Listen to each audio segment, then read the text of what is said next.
Sou Carlos Barroso com o debate de cena política. Se você quiser dialogar, criticar, participar do programa, o meu e-mail é carlosbarroso.hotmail.com ou então pelo WhatsApp 9972 2738. A eleição que garantiu o segundo mandato da presidente Dilma terminou no dia 26 de outubro do ano passado, quando o Tribunal Superior Eleitoral, TSE, anunciou a vitória da petista. Não, lê do engano. A disputa pelo poder no país não foi encerrada com o resultado oficial. De certa forma, a eleição ainda não acabou. É o que mostra o novo livro do cientista político e sociólogo Rudá Rissi, Memórias de 2014, a eleição que não queria acabar, que será lançado nos próximos dias. Sociólogo e cientista político, Rudá é doutor em Ciências Sociais pela Unicamp.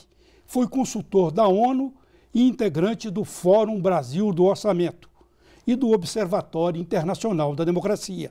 Diretor do Instituto Cultiva, autor de 2 outros livros, Lulismo, da Era dos Movimentos Sociais à Ascensão da Nova Classe Média Brasileira, e Nas Ruas, sobre as manifestações de 2013. Convidamos também os jornalistas. Carla Crift foi repórter de política do jornal Estado de Minas e da Rádio Inconfidência.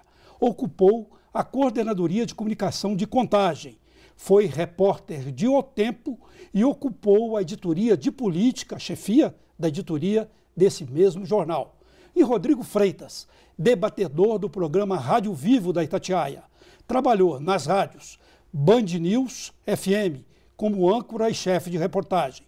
Também na CBN, Itatiaia e Alvorada. Foi repórter especial do jornal O Tempo. Rudá, vamos falar sobre o seu livro, que deve ser lançado no início de junho, e com um tema muito atual de uma eleição que empacou, né?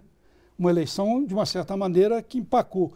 Não quer acabar essa eleição, Rudá? Conta essa história para a gente. Bom, a eleição não quer acabar e dificilmente ela vai acabar, porque, em primeiro lugar, nós temos uma crise de representação política no Brasil. Então, a eleição do ano passado foi muito interessante porque ela meio que cristalizou uma situação que a gente já estava percebendo nas eleições anteriores, as nacionais, né? Em que o eleitor não conseguia se identificar com nenhum candidato. Ela ficou mais evidente, mais concreta nessas últimas em 2014. eleições. Tanto que se você seguir, a não ser a candidatura de Dilma Rousseff, que vinha num patamar muito alto até 2013, ela tem uma queda vertiginosa, o que já demonstrava que ela era um pouco inconsistente, aquela candidatura, do ponto de vista da grande massa do eleitorado. Aí ela estabiliza e nas eleições ela faz algumas curvas, tanto que ela entra no segundo turno em segundo lugar, né? A candidatura de Aécio Neves, então eu só vou falar dos 3 mais importantes, ela também ela não consegue atingir um patamar razoável, vai em queda vertiginosa quando entra a Marina e depois volta, de tal maneira que vai para o segundo turno e ameaça a reeleição de Dilma. E a Marina em caminho inverso. Então você vê que o eleitorado, inclusive antes da Marina entrar na campanha, nós teríamos um recorde de voto de abstenção, voto branco e nulo, né? Ao redor de 50% antes da entrada da Marina. Então a primeira questão é, essa eleição não queria acabar porque o eleitor não conseguia se achar entre os representantes. É uma crise de representação política, é uma crise do sistema de escolha dos candidatos dos principais partidos, e é uma crise dos partidos em si, né? Essa é a primeira questão. A segunda é que a estratégia de marketing e a estratégia de comunicação social da candidatura da Dilma resolveu apostar na desconstrução do outro candidato. É uma novidade em termos políticos político no país, porque uma coisa é você montar uma campanha para que o eleitor veja na sua candidatura, tenha empatia com a tua candidatura. Então veja seus predicados, como que você é importante para ser eleito. A outra coisa que foi o que a campanha da Dilma fez foi tentar dizer que o melhor é votar em mim porque o outro é péssimo. E aí destruir a candidatura do outro. É como se você constrói o produto, o seu nome como candidato, pelo avesso, né? Pelo outro que é pior. O sabão não é o seu produto, né? Olha, quando você a faz ruindade isso, do aí, sabão alheio. Exatamente. E aí você, para fazer isso, você tem que desconstruir o currículo do outro. E ao fazer isso, você vai no fígado, né? Então, assim, a campanha fica uma campanha sanguinária e que a hora que o outro é derrotado, ele não é mais ou menos derrotado, ele estava para ganhar. E aí falaram que ele é isso, que é aquilo, do passado dele, vai destruindo sem piedade, numa fração de segundo, não é ao longo da campanha, em 1, 2 semanas, você destrói e ele despenca e não tem como se recuperar, e isso fica para sempre. Ou seja, aí vira rancor, aí não é mais uma disputa de projeto, aí vira uma questão pessoal. Esse rancor que leva a eleição não acabar, e aí a eleição prorrogar-se. Você não tem a dúvida, eu conheço razoavelmente a Marina não esquece essa eleição nunca mais. O ódio vai alimentá-la pro resto da vida. Mas ela está meio afastada aí do cenário. Mas quando aparece... O Aécio parece também não esquece, né? Nenhum dos dois esquece. Mas não sei se você gosta, mas a presidente Dilma, né, da então candidata à reeleição, ela também não foi vítima desse processo de desconstrução pelos outros dois, e especialmente pelo candidato Aécio Neves? Quase nada, porque a Dilma, na verdade, não precisava de muita desconstrução. Ela é ruim em política. Ela tem um currículo ruim como presidente, principalmente do ponto de vista político, e a campanha, ela pessoalmente, quem ganhou a campanha foi Franklin Martins e João Santana. Não foi necessariamente a Dilma. Tanto que, quando ela aparecia nos debates, era um desespero, e você via na casa dos petistas todo mundo acendendo vela, né? Porque a situação era muito delicada, ela era muito ruim, ela não consegue articular o pensamento em fala, ela não tem empatia. A sorte dela é que ela tinha uma entourage na campanha dela muito profissional, talvez a mais profissional desde o Collor, e do outro lado ela tinha candidatos que não nasceram para a política, como é o caso do Aécio, né? O Aécio Neves não nasceu para a política. Ele teve sorte na vida, se tornou governador, mas a partir daí nós estamos vendo como ele é incapaz de segurar o partido, de criar uma liderança nacional. Ele muda de tema. Não consegue emplacar um discurso de oposição para valer. Ele muda de tema o tempo inteiro. Ninguém se faz mudando tantas vezes de tema em 4 meses. Ele não tem essa... Não se pede a alguém aquilo que ele não pode oferecer, né? Tanto que no último debate na TV Globo, a Dilma escorregou no segundo e terceiro blocos e foi uma coisa desastrosa. Ela não conseguia falar, ela gaguejava, as ideias não saíam bem. Ali era um momento que um político com aquele olhar de lince, que tem ambição mesmo, que tem segurança, era o momento dele matar ali, olhar para a câmera e falar: vocês vão votar numa pessoa assim que gagueja, que não consegue nem... Acabou de falar para uma pessoa que tem um curso superior para fazer um curso do Senac, vocês vão votar numa... Não tinha garra, não tinha essa experiência, era muito parlamentar, pouco executivo. Entende? Sem querer aqui defender a presidente Dilma, que aliás, nos comentários que a gente faz aqui diariamente, a Dilma sempre hoje muito criticada por toda a imprensa e tudo mais, mas ela não teria aquela história de guerrilheira, de ter sido de uma guerreira, isso tudo aí não faria uma compensação para essa dificuldade dela com a comunicação?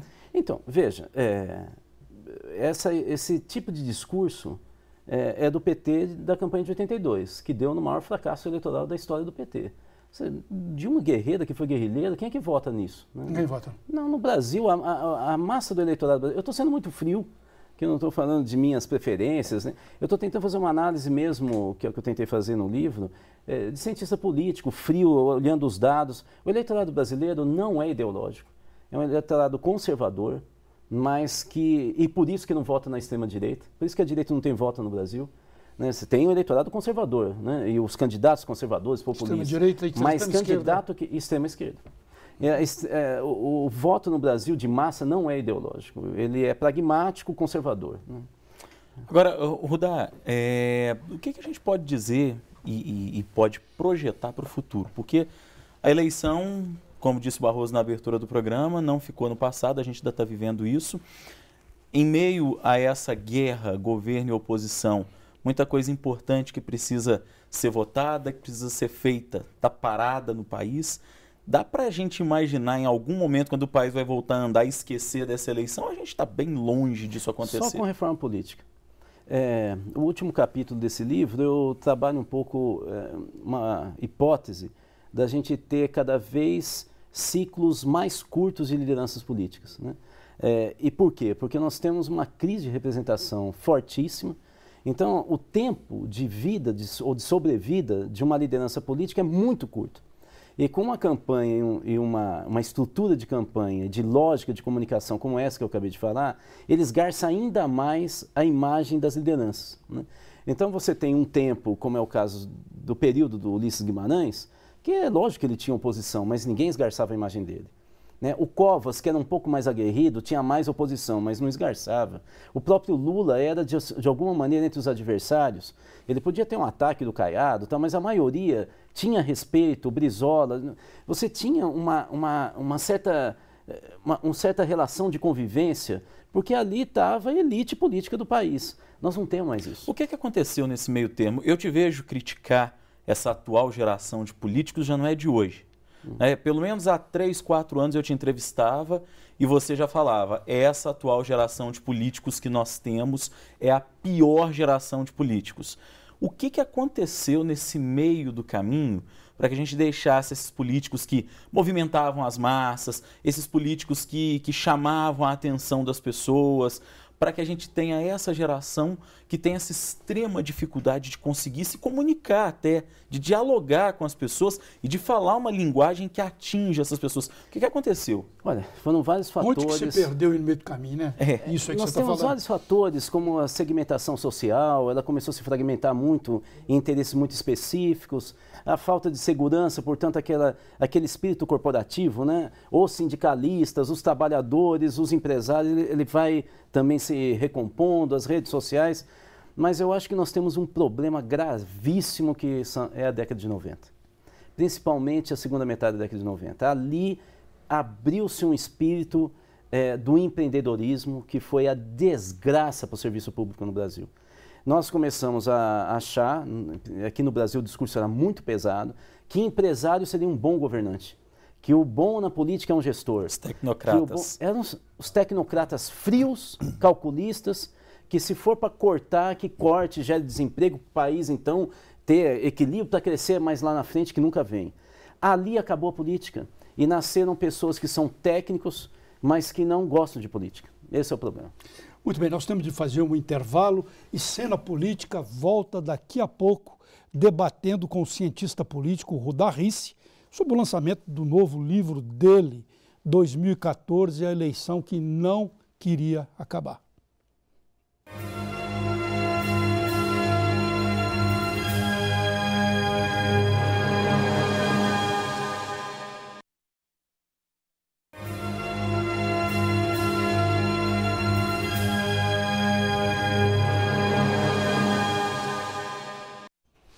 Segue Cena Política debatendo o novo livro do cientista político Rudá Rissi, 2014, a eleição que não queria acabar. Rudá, a eleição não quer e não queria acabar, né? Não queria e não quer acabar. Agora, um dos aspectos dessa continuidade do processo eleitoral, que marcou muito o início do ano, os 4 primeiros meses, foi aquele pedido de impeachment, manifestações na rua, tentativa de retirar Dilma do poder. Parece que isso arrefeceu um pouco nas últimas semanas. Qual que é a sua análise disso? Isso aí faz parte dessa continuidade do processo eleitoral? E agora esse estancamento, por quê? Qual que é a sua análise? Sem dúvida que faz, mas eu queria fazer uma diferenciação. Sim. A história do impeachment, golpe militar, aquilo lá era mais um discurso midiático e que alguns políticos mais experientes tentaram usar como uma chantagem. Histórias de Cinderela política? Isso não tinha sentido nenhum. E o que eu fico surpreso de novo, por isso que eu falo desse personagem, acho que está na hora de falar bastante aqui em Minas dele, do Aécio Neves pegar essa carona e falar, vou conversar com os meninos da manifestação, falar com um adolescente, um senador que queria ser presidente da República, que estavam saindo na rua sem deixar, ou seja, um desespero, uma ansiedade para criar um fato político. Ali me deixa muito preocupado essa geração do Aécio. Mas, de qualquer maneira, eu acho que era uma bravata, né? Agora, manifestação de rua que não para é sinal em qualquer país, é sinal de um campo institucional em crise. Porque quando você tem canais institucionais de representação, você tem como ter uma posição forte no país que ele se expressa no campo institucional. Ou ele se expressa pelos deputados, pelos partidos, pelos sindicatos, mas quando você tem que sair na rua toda hora, fazer a política pelas próprias mãos... Mas você se refere a 2013? De ou 2013 para cá. Para cá, isso. É o tempo inteiro. Você complementa as dois tipos de manifestações? As de 2013 inteiro. Com essas de... 2013 era mais potente, era uma manifestação difusa, que ela não tinha um crivo partidário. O alvo não era um governante, o alvo era todo o sistema político. Ele de alguma maneira, era um eco de manifestações de outros países. 2014 começa desse jeito, mas aí as organizações clássicas do século XX, né, os movimentos por habitação e sindical, tomaram a frente em 2014, e aí veio o Estado brasileiro muito autoritário, tanto dirigido pelo PSDB como dirigido pelo PT, que foram para cima de todos para acabar com a manifestação, tentar criminalizar. Veio o discurso de que era um terrorismo, quer dizer, um absurdo para quem foi preso político falar isso, né? Contribui para essa falta de politização do país, né? Não devia ser assim, né? Mas, de qualquer maneira, vem a Copa do Mundo em seguida a eleição e abafa aquele período anterior, que era um crescendo daqueles que estavam criticando o sistema como um todo. E aí, com esse esgarçamento da eleição que não quer acabar, aí a forma de 2013 tentou ser, de uma certa maneira, utilizada por gente que tinha interesse partidário, né? Ou que tem um interesse político que caminha para um interesse partidário. E aí utilizou a forma para desgastar o governo Dilma. Quem ganhou com isso foi o PMDB, né? Você tem falado em crise de representatividade, Rodar, e aí, assim, eu queria ver se você analisava um ângulo aqui, porque eu acho o seguinte, a gente, está claro uma crise no país, está claro, eu acho que não tem dúvida, né? Mas eu acho que a crise, a representatividade que está em crise não é só aquela institucional. Estou dizendo o seguinte, não são só os partidos que estão em crise, o governo, os poderes, né, todos eles, legislativo, executivo. Eu acho que há uma crise da representatividade social também, né? Então, quando você fala assim, aquele movimento de 2013 era um movimento muito difuso, e era realmente, e na hora que isso começou a funilar, e aí já após a eleição, nesse movimento de impeachment pelas ruas e tal, na hora que isso começa a funilar, você começa a dar nomes, né? Então tinha ali um pouco do movimento estudantil, tinha um pouco... a gente brinca e diz assim, numa análise assim, mais interna, a gente diz o seguinte, vai da extrema-direita à extrema-esquerda, ali, né? Então você tinha assim, movimentos neonazistas ali dentro, né? Assim como a esquerda, a extrema esquerda que se originou, por exemplo, de uma dissidência do PT. Então, assim, faltou ali representatividade social também, eu digo, da sociedade, porque você tinha ali um movimento muito difuso e segmentos completamente opostos que não conseguiam se comunicar. Não à toa, eles também não resistiram muito tempo e, como diz você, foram sufocados ali por Copa e a própria eleição e tal. Então, assim, na verdade, realmente a eleição não acabou. Mas e agora, né? Há uma questão para ser respondida. Eu acho que os partidos políticos têm que responder, mas a sociedade, e quem vai bater panela na varanda, na janela, ou quem não vai... porque faz isso propositadamente, também tem que responder isso, né? Então, assim, a minha pergunta é o seguinte, essa não é uma irresponsabilidade, né? Você vivenciando uma eleição, depois ela foi democrática, foi legítima, e isso a gente não pode dizer que não foi, né? Não há histórico de corrupção no processo eleitoral, não nesse, né? Aliás, graças a Deus, não no nosso período democrático, né? Então, assim, é uma eleição legítima do ponto de vista democrático, da lisura, do processo? Eu acho que ninguém é maluco de dizer que não, né? Essa não é a regra, quem perdeu pressiona, mas jamais coloca em jogo a legalidade do sistema. Ou não? Ou isso também pode estar em jogo? Quer não, dizer... mas é que aí nós estamos trabalhando sobre 2 níveis diferentes, né? Do ponto de vista da institucionalidade democrática, é lógico que não houve nenhuma fraude, né? Não houve nenhuma ruptura legal, institucional, do jogo democrático, né? De maneira alguma. Mas o que eu estou tentando falar é que nós temos um degrau abaixo, porque esse sistema ele só funciona se ele não for autóctone, ou seja, se ele não se autorrepresentar, se autolegitimar. E é isso que está acontecendo. Os partidos só falam entre eles. O foco dos partidos fora da eleição é o parlamento, não é a rua.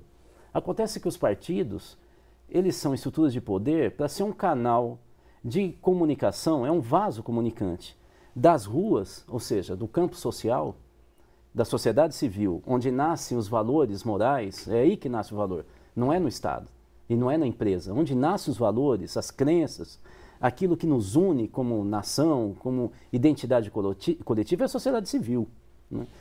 Então, a ideia dos partidos, dentro da crença moderna, é que eles consigam fazer esse canal entre o que ocorre nas ruas e consiga trazer isso para dentro do Estado, se tornando política pública.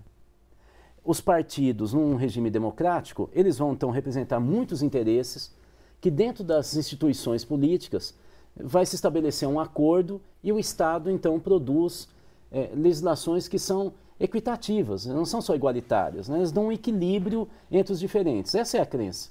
Acontece que esse canal foi rompido no Brasil. Pois é, agora e é aí que está o problema. As eleições, isso elas é que não eu acabam ainda nunca. Não entendo muito, sabe, Rodai? Porque eu acho assim, eu acho que não foi rompido, eu acho que nunca existiu. Quando que houve representatividade dos partidos Brizola políticos, teve. sabe? Então, assim, Com Lula teve. Talvez naquela primeira eleição, na nossa primeira eleição democrática, quando tinha ali Mário Covas, Brizola e tal, talvez ali houvesse alguma representação. Mas nem assim eu não me arrisco a dizer que houve, porque não chegou ali a ser concretizado, né, o processo. Bom, mas enfim, eu acho que sempre houve um distanciamento muito... Quando a gente fala de crise de representatividade, acho que ela não é de hoje, entendeu? Não, Carlos, ela me permite. sempre existiu. A crise Os teve partidos no sempre foram desassociados da veja só. sociedade. Em 89, que é a primeira eleição depois da Isso. ditadura, nós tivemos uma participação muito violenta. Dali em diante, o que nós tínhamos uma nova Constituição.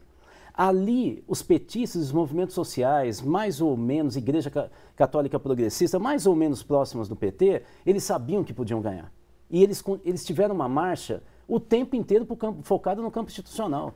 A CUT foi caminhando para o campo institucional e uma massa mobilizada o tempo inteiro, não é? Tanto que vai dar essa mobilização com uma parte do PSDB, e uma parte do PMDB muito grande, vai dar no impeachment do Collor. Olha, a força popular de ter uma Constituição, de quase ganhar uma eleição e derrubar um presidente, não quebrou a relação do cidadão comum com o campo institucional e com os partidos. Aí você tem a eleição do Fernando Henrique Cardoso. Uma das características foi quebrar a representação sindical no Brasil. Vocês se lembram da greve dos petroleiros, no que deu, né? E ele foi para o enfrentamento. E aí, ali, por isso que eu falei dos anos 90, nós começamos a ter uma quebra da relação das ruas com o campo institucional. A vitória do Lula parecia que ia ser um reencontro. Durante 2 anos, 2003, 2004, parecia. A partir de 2005, nós reconstruímos o getulismo. Entendo. E aí, de novo, afastamos completamente o campo institucional das ruas. Quem vê hoje algum partido num bar, no cinema, num teatro, num campo de futebol, eles agora, só estão no campo institucional. Você tem dito isso? Getulismo seria tutelamento? É uma tutela e é o Estado corporativo, ou seja, os segmentos econômicos e às vezes até sociais, mas principalmente econômicos, estão dentro do Estado, em arenas de negociação, sem o representado. Então, é o governo das elites, da elite política, da elite social, da elite sindical. Ou seja, você tem o topo como se fosse um degrau acima, próximo de Deus, e nós, os mortais, não temos mais com quem falar. Vamos deixar eu interromper você. Você tem dito isso, que a atual classe não consegue ter um discurso que atinja as pessoas, sobretudo quem é mais jovem hoje. Esse eleitorado de agora e principalmente o eleitorado que vem aí para o futuro. Agora, qual que é o discurso ideal, pensando que a sociedade de hoje é muito diferente dessa sociedade a qual a Carla e o Barroso se referiam, do período pós-democratização, da eleição de 89, depois da eleição de 94. Hoje o eleitorado é completamente diferente. O que falar? Como chamar a atenção desse público e atraí-lo de volta para a política? Pois é, então, é trabalhar pensando na fragmentação, nos nichos, e por isso que as redes sociais funcionam. Porque você fala para comunidades. Aquele discurso populista, o discurso generalizado, né, ele só funciona hoje com grande emoção ou comoção pública. Como a gente não vive o tempo inteiro em comoção, ele é um estopim que vai e acaba. Nós precisamos ter novas lideranças políticas, que elas consigam falar essa nova linguagem das comunidades que estão, grande parte, plasmadas na rede social. Mas não só. Mas nós não formamos mais uma nação tão íntegra e unificada. Nós formamos partes, um mosaico. Essa sociedade é a sociedade do século XXI. Por isso que as organizações totais, como os partidos do século XX, que todos falam a mesma linha, parece um andar de um paquiderme, ela não funciona mais uma sociedade tão ramificada. Tem que mudar o sistema de representação, porque a sociedade mudou. Vamos falar dessa mudança no próximo bloco. Cena Política volta já já, debatendo com o sociólogo e cientista político Rudá Rissi.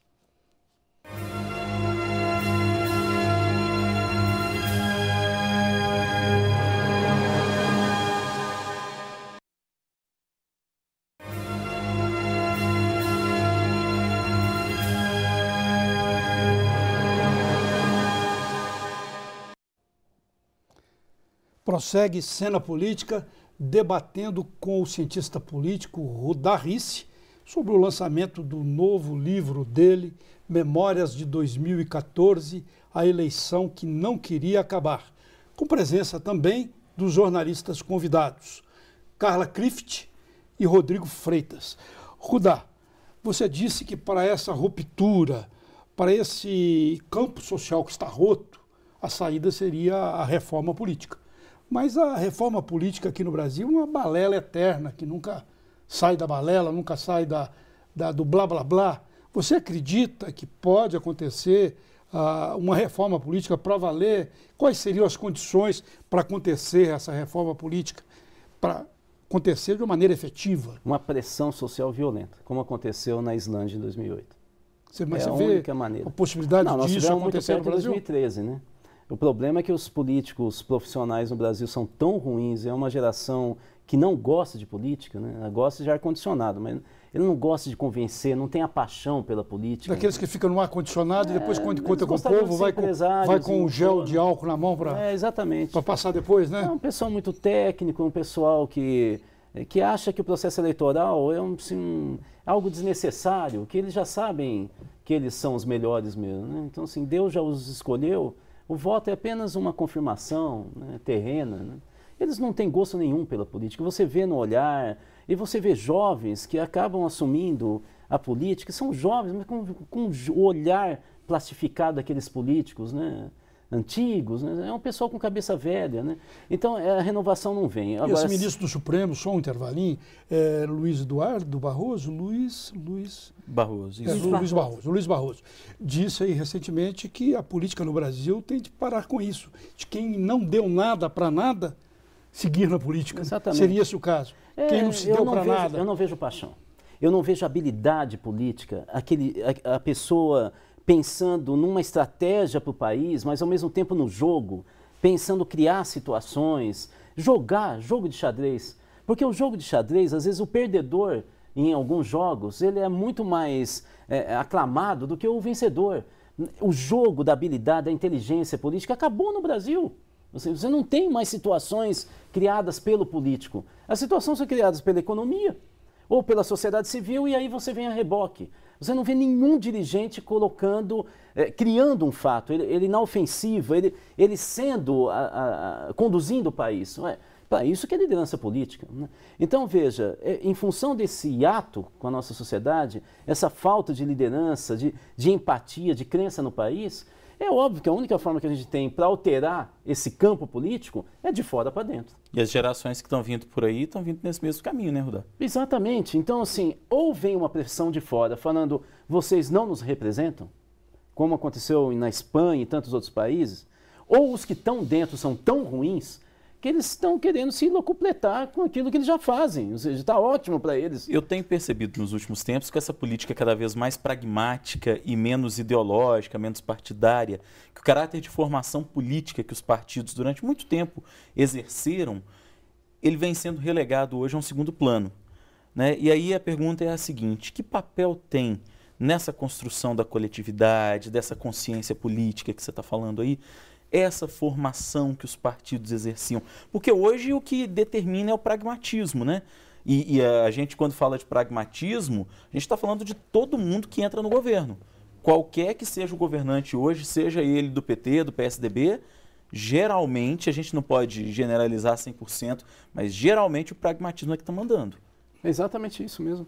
É que a questão é o seguinte, um projeto educacional, você sabe que internacionalmente, quando se pensa em reforma política, o resultado dela é contado 10 anos depois, né? Toda ação educacional, inclusive de formação política, ela não é colhida na hora. Formação política, você não forma só a pessoa em termos de conhecimento, história, mas você forma em termos de prática. Como é que a pessoa se posta numa assembleia, como é que ela cria uma situação de negociação. Isso não se faz do dia para a noite, né?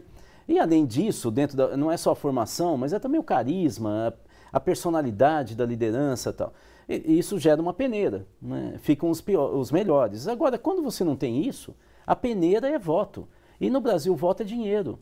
Então, assim, e portanto, caixa 2. Então, esse pessoal, na verdade, eles são muito bons de fazer negociação para colher dinheiro. É muito parecido, é uma americanização da política tupiniquim. Ou seja, nós somos cada vez mais parecidos com a lógica de marketing, de grandes volumes de dinheiro, da promiscuidade entre políticos e grandes empresas, né? Dos Estados Unidos, né? Cada vez mais. É um país em crise também. Esse processo do petrolão não vai resolver nada em termos disso aí? Se resolver, e se for a cabo, a reforma política começa aí. Como foi o Mãos Limpas na Itália. Como eu acho que a reforma política, pelo que está se conduzindo, só vem de fora para dentro, eu duvido que se resolva a um bom termo essa história do petrolão. Porque o petrolão é uma crise da República inteira. Não é de um partido de um governo, é da República inteira. E é só o começo. Eu duvido que tenha estofo político hoje de lideranças que falem, não, está na hora de resolver. Não vão cortar na carne, né? Mas não por vão querer outro cortar lado, na carne. com esse arroubo de governar do Eduardo Cunha, do Renan Calheiros, que estão conseguindo causar um frisson no Congresso Nacional e no Palácio do Planalto também, será que se não houver uma mobilização por parte deles, essa reforma política não sai? Não, porque muita pauta que o governo queria que não passasse acabou passando nos últimos tempos, dada essa fragilidade de articulação política do governo, enfim, tudo isso que a gente está dizendo. E esses arroubos aí dos presidentes da Câmara e do Senado têm gerado aí fatos políticos, repercussão política, e eles estão, de fato, governando hoje, né?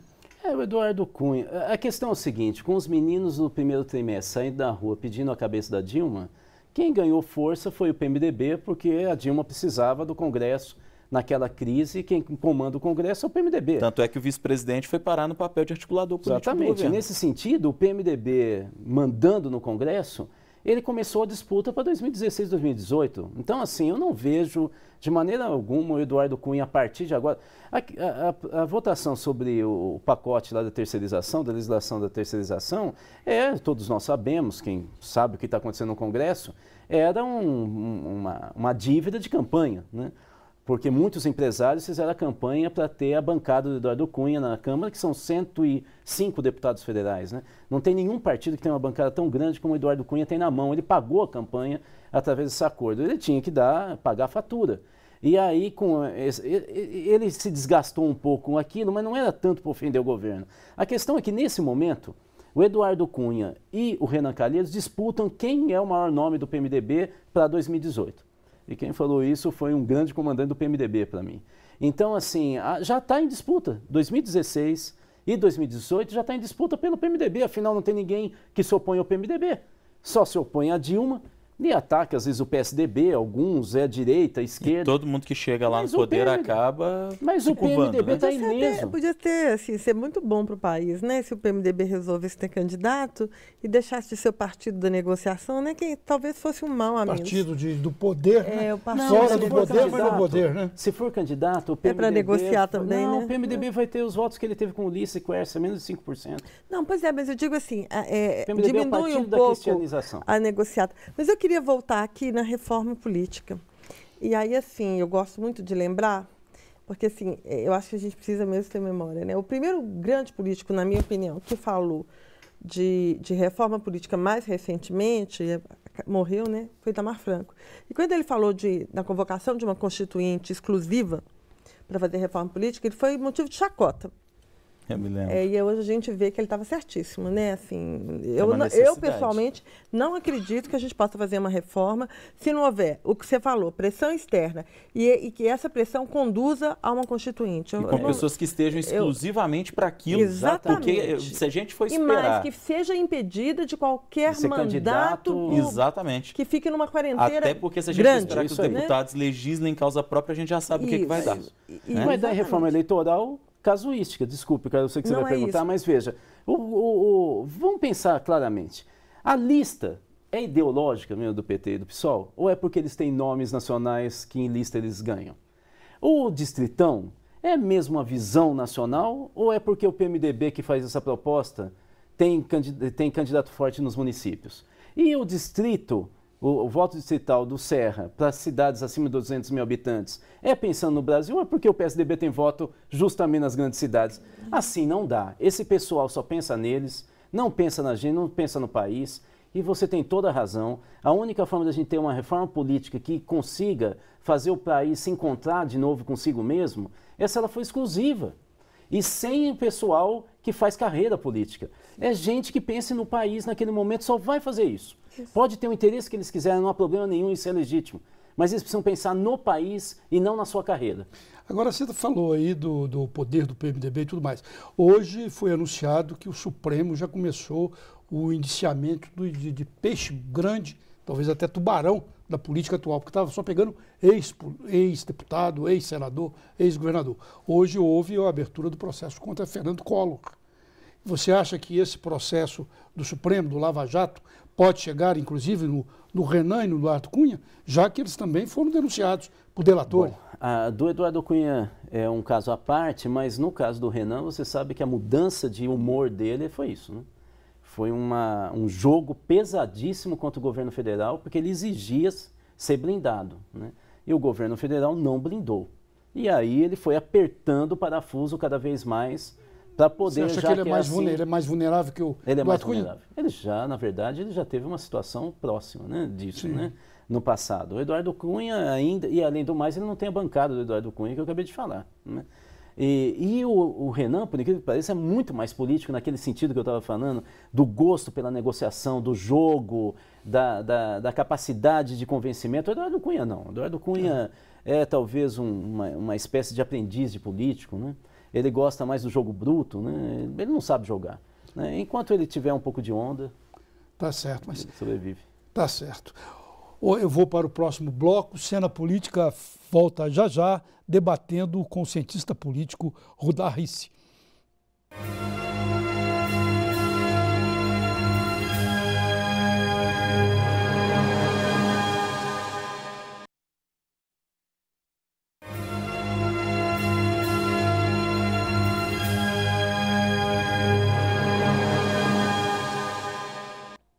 De volta à cena política, debatendo com o cientista político Rudá Rissi sobre o lançamento do novo livro dele, Memórias de 2014, a eleição que não queria acabar. Rudá, vamos voltar um pouco para Minas nesse último bloco do programa. A eleição não queria acabar nacionalmente, ou não quer acabar nacionalmente. Nos estados a realidade é outra. A gente viu aí, por exemplo, o governador Fernando Pimentel ficou, de uma certa maneira, patinando aí 3 meses numa auditoria do governo anterior. Agora estão acontecendo fatos de governante. Segundo alguns adversários dele, agora que começou a governar. não sei se é exagero, né? Falar que começou a governar agora, 5 meses depois. Construiu um acordo com os professores, com piso salarial e aumento de 31,78% para os professores, e hoje ele anunciou que negociou com o governo federal, mesmo com ajuste fiscal, verbas para o metrô, o anel rodoviário e a duplicação da 381, que são obras encalacradas, né? Encalacradas aqui em Minas Gerais, prometidas e nunca cumpridas. Não sei se vai ser agora, né?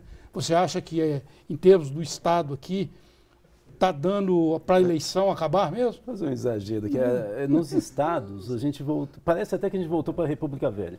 Sim. Nos estados a eleição acabou. Acabou com a urna. São Paulo é PSDB e ponto. Não tem para ninguém, é o Alckmin. Ali o eleitorado é tucano, se identifica. Aqui, o Fernando Pimentel, eu acho que ele está governando desde o início com brilhantismo. A política mineira voltou, né? Depois de tantos anos de perseguição aecista, né? Sim.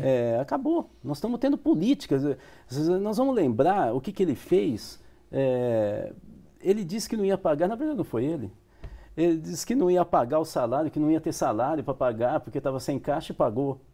Depois ele pegou a auditoria, ele mudou a agenda de debate do Estado inteiro. Esqueceram da proposta de segurança pública, de saúde. E essa questão dos professores, de novo, isso daí é habilidade política. Eu ouvi lá atrás, há quase um mês, e eu registrei isso e falei com alguns jornalistas para depois ninguém falar que eu estava inventando, que esse acordo já estava mais ou menos proposto. Então essa pecha que ele só começou a governar agora é uma bobagem. É de quem não sabe o que é governar. Porque é isso que é governar. E esse acordo isso agora que eu direto, que é gostar de política. Sim. Gostar de política é isso, é pensar a política. É você liderar e trazer a um bom termo. Não é fazer jogada nem politicagem. Isso é a grande política. Tanto que ele não tem oposição, de fato. Ele calou a oposição. Em 3 meses, 4, ele foi comendo a argumentação da oposição. Eles não têm mais o que falar. Quem que é o grande nome da oposição agora? Nada. Nada. Os grandes dirigentes de partido estão discutindo a eleição do ano que vem, porque acabou a brincadeira. O Estado está sendo governado. É igual, de novo, o Alckmin em São Paulo. E é igual o PMDB no Rio. Fala, mas quem governa é o PMDB. Então, assim, eu acho que tem uma certa estabilidade, principalmente no Sudeste, tem uma grande estabilidade em termos de liderança estadual. Mas seriam capitanias hereditárias, então, hereditárias, partidárias? Não posso dizer exatamente isso, porque o Pimentel é uma prova que acabou de ganhar a eleição e tirar o trono do outro partido, mas o fato que eu acho é que nos estados ainda existe uma certa identidade do dirigente, do governador no caso, com a sua população. O problema é quando esse dirigente se lança no campo nacional.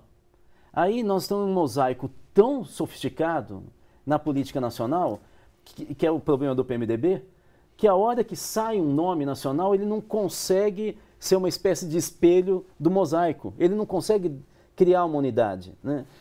Ou seja, para um país de dimensões continentais como o Brasil, aí sim você tem que ter um discurso carismático, né? Nesse é o momento que você toca no coração do brasileiro como nação. Ele não pode ser a somatória dos estados. Então, essa saída do Estado, até o Estado nós estamos conseguindo construir essa identidade do mineiro, do paulista, nós estamos conseguindo. E aí eu acho que as campanhas, não é que elas são simples, mas elas se resolvem ali na campanha mesmo. Mas a partir dessa dimensão estadual é que nós estamos tendo muita dificuldade de enfrentamento de projeto nacional e de espelhamento do desejo, tanto que nós estamos dividindo o Brasil, né?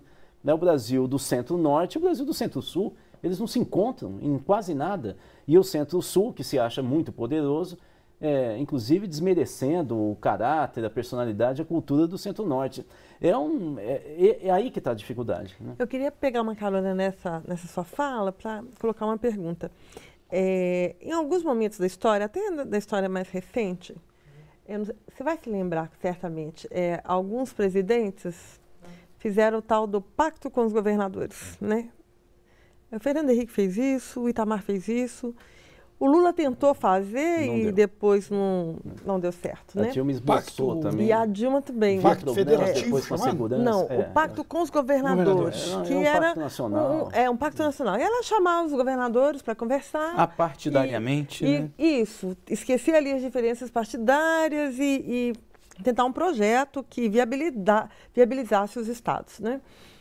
Hoje, assim, eu acho que é incontestável que os estados estão literalmente quebrados. Estados e municípios estão quebrados. Hoje, só quem tem dinheiro é o governo federal. A gente sabe muito bem disso. A União tem dinheiro, né? E fica com ele para ela, né? Assim, faz superávit e tal, mas assim, os estados e municípios estão quebrados. Digamos assim, essa precariedade dos estados, essa dificuldade, porque isso significa dificuldade de governar, não pode ser um propulsor de uma mudança de paradigma a partir de agora em relação ao governo federal? O que eu estou perguntando é o seguinte: a pressão política e econômica dos governadores não pode reverter esse quadro tão negro, né, que a gente estava pintando aqui há pouco? Não é possível fazer reforma, não é possível fazer isso, quer dizer, essa pressão, talvez, pela governabilidade nos estados e aí eu incluo os municípios também, não pode ser, talvez, a saída? Pois é, eu... Não com tanto otimismo, eu responderia por um outro lado, chegaria no mesmo ponto. O que eu acho é que o modelo de organização política que se colou o modelo de desenvolvimento com o lulismo, ele está chegando ao seu esgotamento. Eu acho que é essa a questão. Ou seja, está mais fácil a gente perceber que esse enxugamento do orçamento público, retirando o protagonismo dos municípios, que isso foi uma estratégia lulista. Isso não foi um desvio de caminho. Isso daí foi pensado. Eu tive debates com ministros sobre isso, né, quando eu fui da executiva do Fórum Brasil do Orçamento. E era muito declarado. Eles falaram, nós estamos pegando uma onda de investimento, como raramente o Brasil viu, e prefeito não sabe pegar essa onda, nós vamos nacionalizar programas desenvolvimentistas. Então a ideia da Minha Casa Minha Vida, mesmo mais médico, mais educação... Tudo direto no município. A ideia era nacionalizar e nacionalizou. Isso. Então, assim, aqui você pode ter governo do PCdoB, do PDT, do PSDB, vai ter a Praça da Juventude, IFET, extensão de Universidade Federal, é tudo igual. Todos são iguais, os carros, todos. Né? Com isso, ele tira os governadores politicamente da jogada, né? Que eu acho o Lula tentou fazer a mesma coisa e a Dilma com os governadores. O pacto na área de saúde, depois de segurança pública, eles foram tentando trazer a mesma lógica que eles tinham feito com os municípios, fazendo convênios com os governadores. Não deu muito certo. E mesmo porque essas lideranças de Estado, como a gente estava falando agora, são muito mais fortes do que os prefeitos. Não, e eles descobriram uma coisa muito interessante, que o governo anterior, aliás, fez aqui em Minas Gerais e em outros estados também. Pegavam os programas, davam outro nome, davam uma outra cara, estadualizava o programa. E tem uma outra coisa. Nas últimas duas eleições para o Parlamento Nacional, deu para perceber nitidamente que os governadores conseguem montar ao redor de 40% a 50% dos eleitos como sua bancada estadual, mesmo sendo de outros partidos. Então, o peso deles no Congresso é diferente dos prefeitos. Claro, então, claro. Isso mudou um pouco o jogo e o Lula... só que o modelo do lulista, que é o modelo do Roosevelt, né? É o New Deal adaptado, né? Ele dá certo quando você tem muita injeção de dinheiro, muito investimento. Em momento de crise, ele não tem como fazer a partilha com os municípios. Ele segura mais dinheiro. Ainda mais em função do superávit primário que você acabou de falar, para pagar a dívida. Ou seja, ou ele joga mais dinheiro, que é o que a Dilma fez no ano passado, e aí tem uma gritaria geral internacional e do sistema financeiro, ou ele segura o dinheiro, cria essa gritaria toda, responde ao equilíbrio fiscal, e aí não tem dinheiro para os estados e para os municípios. Eu acho que esse modelo entrou em crise, ele está no seu estertor, mas nós não sabemos o que vem como saída.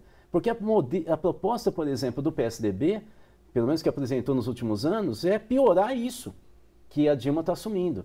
Então, assim, é a quebra do esgarçamento total do tecido social. Né? Assim, o PSDB, nesse momento, a crise já estaria violenta. Então, nós não sabemos ainda qual que é a alternativa para esse modelo que ele está realmente fazendo água. Né? A julgar por tudo isso que você está dizendo, por essa dificuldade que é histórica, concentração de recursos na mão da União, esse modelo de partilha de dinheiro da União com os estados e com os municípios, você arriscaria dizer que em 2018 a gente vai ter talvez a maior onda de governadores mal avaliados que já se viu, como diria o ex-presidente Lula, nunca antes na história desse país se viu tanto governador mal avaliado, porque a Carla disse bem, os estados estão quebrados, é um fato, e estado quebrado, governador para agir é muito mais complicado, né? Pode-se dizer que em 2018 a gente vai ter uma onda de governador mal avaliado e muito governador não reeleito por causa disso? É possível, mas até mesmo em função desse modelito lulista,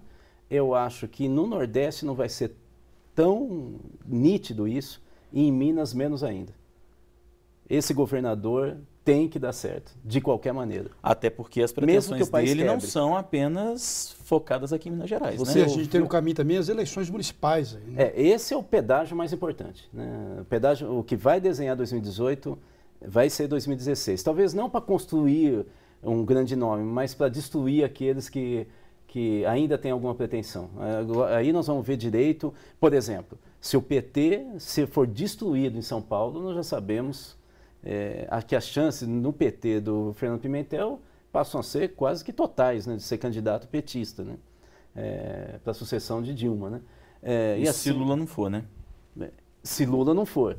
Mas Lula tem discutido se o com PSDB for, por outro lado, sair muito bem no Centro-Sul, principalmente São Paulo, a candidatura do Alckmin é praticamente imbatível a partir daí. Então, o fato é, talvez não saia das eleições de 2016 o nome, mas talvez alguns que têm pretensões até hoje sejam destruídos a partir daí. Ele teria 2 anos para reconstruir e teria muita dificuldade, ainda mais num país em crise. Né? O Lula está discutindo aí com um grupo de poder em torno dele, essa possibilidade de sair com a candidatura. E nesse grupo, inclusive, está o Josué Alencar, né? Filho do ex-vice-presidente Zé Alencar. O Lula descobriu que para fazer a campanha e reconstruir o PT, ele tem que quebrar todas as experiências com a Dilma. Né? A oposição vem de Lula. A oposição é interessante porque, vem de casa.